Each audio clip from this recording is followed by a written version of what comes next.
Like our video earlier today on Moritz Sider, where I started up a new series talking about prospects, let's start up another new series talking about players, and guys who aren't necessarily prospects, but guys who have already established themselves in the NHL and in the pro leagues.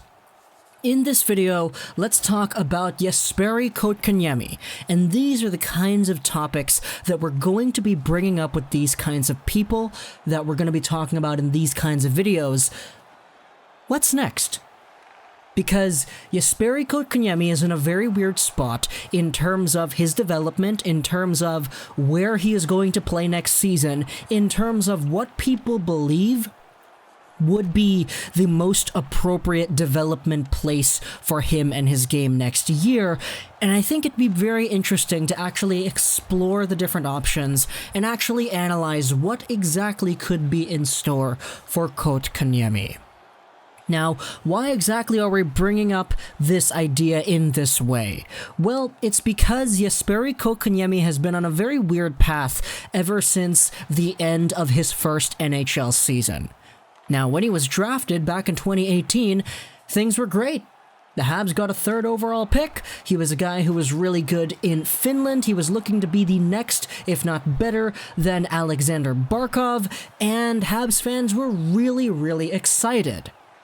Then his rookie year came along, 2018-2019, and as the youngest player in the NHL, and as the first player born in the year 2000 to play in either the NFL, the NBA, the MLB, or the NHL, he was a complete young guy, learning the ropes of the pro game, and he had 34 points in 79 games played and 11 goals. So his rookie season was legitimately really good for a guy who recently had turned 18 and who was the youngest player in the league.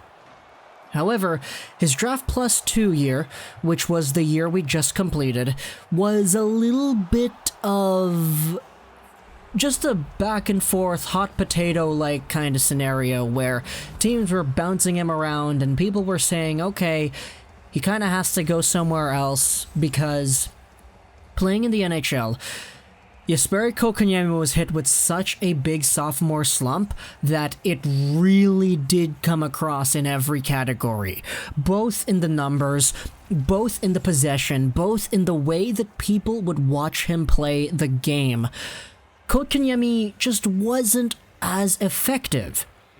Now, the sophomore slump does indeed happen because when a player comes into the league, teams don't know how to scout that. Teams don't know how to prepare against their new players. Austin Matthews was a guy who scored so many of his goals in his rookie season in tight because teams just didn't know how to defend him.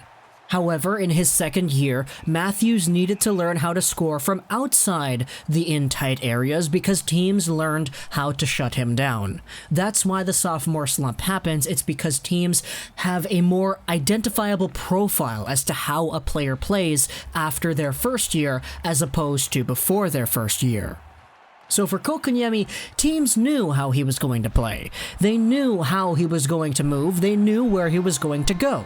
And as a result, Kotkaniemi got shut down in ways that were not possible in his first year, because in his first year, teams didn't know how to do it. As a result, Kotkaniemi didn't really have the best second year, and in fact, where we talked about Matthews adjusting to the changes around him, Kotkaniemi tried to force things to go the way they were before, and it wasn't all too great. He finished off the Montreal Canadiens season in his second year with 8 total points in 36 games played. Injuries got up to Kotkaniemi, and overall his body of work on the ice just wasn't great, and as a result, he got sent down to Laval. Now, the Laval thing is something that many people were talking about the entire year. Ever since the preseason, ever since the first few weeks of the season, where Kotkaniemi wasn't really doing all too great, there were many who were calling for Laval as the Kotkaniemi destination next up in line for a long time, pretty much. And we finally got it towards the end of the season. Kotkaniemi went over to Laval, and the numbers started showing up a little bit more, I will say that. But at the same time, we talked about this in a previous video as well, there was more than meets the eye with how Kotkaniemi was playing in Laval.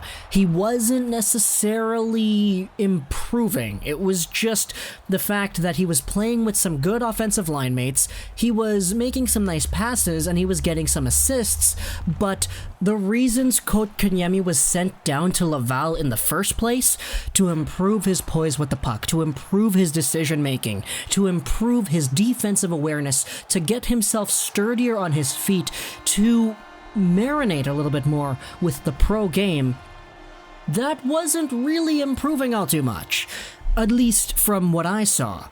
Sure, he was getting assists, yes, that's awesome to see him putting up points, but there's more to hockey than just getting points. And Kotkaniemi playing in Laval was kind of playing the same way as he did in the NHL, just with a little bit more success with his passing rates. So, to me, taking a look at what's next for Kotkaniemi, it's either going to be one of two options. It's either going to be Montreal or Laval. So I'm putting the question out to you, what do you think Kotkaniemi needs the most? Does he need more time in Laval, or is it safe to call him back up to the NHL? In Laval, he had 13 points in 13 games, 1 goal and 12 assists. The one goal that he scored was an empty netter. So that kind of paints a picture as to the goal-producing profile that Kotkaniemi had down there with the Rocket, which was absolutely zero, except for, of course, an empty netter. To me, I wouldn't be opposed to leaving Kotkaniemi back in Laval for another year, because it'll give him another opportunity to play upwards of 20 minutes a night, to play with top-line guys, and to get himself sturdier on his feet. I think that was the more important aspect of his game that needed to be improved upon, and it was why he was sent to Laval in general, because the AHL is seen more as a physical, gritty kind of league compared to the NHL. In the NHL, you have the stars, you have the speed, you have the flair, you have the flash, but the AHL is filled with guys who, we're gonna say it, are not good enough to be in the NHL. And as a result, the AHL guys are usually hungrier, they're usually grittier, they're usually a little bit more goon-ish than NHL players are.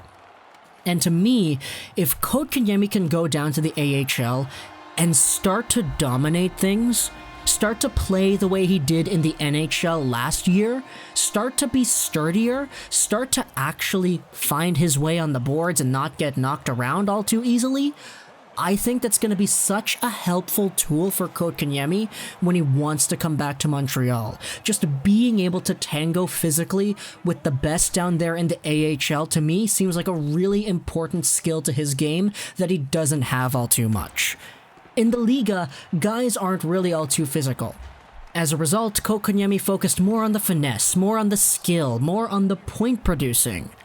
But this season with the NHL and the Montreal Canadiens, it just wasn't all there. He wasn't getting the chances, he was getting knocked off of pucks, the play would sometimes die every time it went onto his stick, and it was frustrating because we knew just a year ago this kind of stuff wouldn't have happened. So that's why I'm putting the question out to you. What is next? What needs to be next? Where would you put Kotkaniemi? And what are your expectations? Because expectations is a completely different realm from this kind of video. But if it were up to me, I would say that Kotkaniemi should go back to Laval. I think spending a full year, maybe even 2, who knows, with the Laval Rocket would be very, very beneficial to this young Finn. And hey, doesn't matter if he's in Laval. Who cares? Doesn't mean his NHL potential is anything less. He's 19. He's turning 20 in July. He will be 20 for all of 2020-2021 season. And if he comes into the NHL again when he's 21 or when he's 22, that is certainly not a bad thing in my opinion. You can get so many serviceable years out of an NHL player from 21 all the way till 33, 34, 35. So to me, there's no reason to rush him back, especially if he's not ready. But who knows? If he shows up to training camp and he's completely better than he was last year and he completely shatters everybody's expectations, he breaks ankles, he scores some goals, he gets some points, and he starts in the lineup, then I'll eat my words. But just based off of everything we saw this year, I would be okay with another Jesperi Kotkaniemi Laval Rocket year. Would you? Comment down below and let me know. Hope you enjoyed this video. And bye.